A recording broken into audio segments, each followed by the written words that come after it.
இந்த பள்ளியில் நடந்த சம்பவம் எப்படி சார் இருக்குது, என்ன மாதிரி விசாரணை நடைபெற்று? ஸோ இன்றைக்கி காலையில் உங்களுக்கு எல்லாம் தெரியும், காலையில் இன்றைக்கி நாங்கள் ஒரு சேடு சம்பவம் நடந்திருக்கு இது ஸ்கூலில்.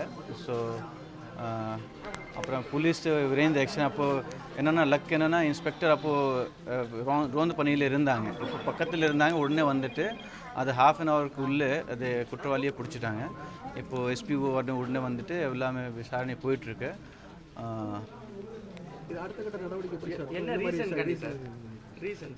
ரீசன் பார்த்தீங்கன்னா ரீசன் இப்போ முதல் விசாரணை என்ன வந்திருக்கு, நமக்கு 2 பேரும் ஒரே ஊர் சேர்ந்தவர், தெரிஞ்சவர் போல் இருக்காங்க.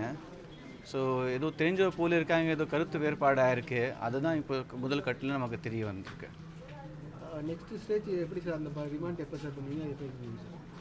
அது நமக்கு வேலையே போயிட்டுருக்கு. நம்ம இன்னைக்கு வரைக்கும் நைட்டுக்கு உள்ளே நம்ம ரிமாண்ட் பண்ணிடுவோம். அது எப்படி சார், கத்தியால் கொலை பண்ணாங்களா இல்லை எந்த மாதிரி வச்சு கொலை பண்ணாங்க? இல்லை கத்தி நம்ம பறிமுதல் பண்ணியிருக்காங்க, கத்தி தான்.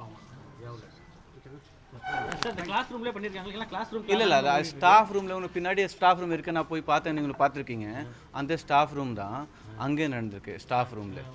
வாட்ச்மேன் இல்லையா சார், உள்ள வந்திருக்காங்களே ஆயுதத்தோட உள்ள வந்திருக்காங்க. ஆமாம், அதை சொல்றாங்க. ஆமாம், ஆயுதத்தோட ஒருத்தர் வந்து உள்ள வந்து கொலை பண்ணியிருக்காரு. வாட்ச்மேன் இல்லையா?